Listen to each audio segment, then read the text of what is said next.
యేసుక్రీస్తు ఒక్కడే దేవుడు. యేసుక్రీస్తు లేకుండా ఈ లోకంలో ఏ మనిషికి కూడా రక్షణ లేదు. ఆయనను నమ్ముకున్న వారు మాత్రమే శాంతి సమాధానం పొందుతారు, సమృద్ధి కలిగి ఉంటారు. ఈ లోకంలో మనిషి చేసే ప్రతి పాపం, తెలిసి చేసినా తెలియక చేసినా ప్రతి పాపానికి కూడా ఈ భూమి మీద మరియు చనిపోయిన తర్వాత నిత్య నరకాగ్నిలో శిక్ష ఉంది. అయితే ఆ భయంకరమైన ఆ శిక్ష నుంచి తప్పించుకోవాలంటే, అంటే ఈ భూమి మీద మనం చేసే అపరాధాలు, దోషాల వల్ల మనకు కలిగే నష్టాలు, కష్టాలు, చనిపోయిన తర్వాత ఆ ఆత్మ నరకానికి వెళ్ళి అక్కడ పడబోయే ఆ హింస, బాధ నుంచి తప్పించుకోవాలంటే మనిషి చేసిన ప్రతి పాపం కొరకు దేవాది దేవుడు ఈ భూమి మీదకి యేసుక్రీస్తుగా వచ్చి మనందరి కొరకు తానే తన ప్రాణాన్ని బలిగా అర్పించారు.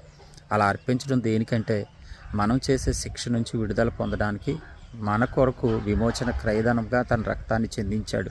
ఇది మూఢనమ్మకం కాదు, కేవలం నమ్మకం. ఇలా ఎవరైతే ప్రభువుని విశ్వసిస్తారో వారందరికీ కూడా రక్షణ కలుగుతుంది.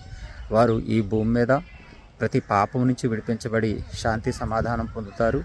నిత్య నరకాగ్ని గుండాన్ని తప్పించుకుని దేవుని రాజ్యానికి వెళ్ళే అవకాశం కూడా వారికి. ప్రియమైన సహోదరి సహోదరులారా, ఇది మత ప్రచారం కాదు, మనిషి జీవితం. దీనిని అర్థం చేసుకున్న వాళ్ళు నిజంగానే అదృష్టవంతులు. ఒకవేళ అర్థం చేసుకోలేకపోతే కనుక నీ జీవితం ఎన్నేళ్ళు బతికినా, ఎంత డబ్బు సంపాదించినా, ఎన్ని ఆస్తి పాస్తులు, అంతస్తులు, గౌరవాలు నువ్వు సంపాదించిన అవన్నీ కూడా ఒక రోజున వ్యర్థంగానే మిగిలిపోతాయి.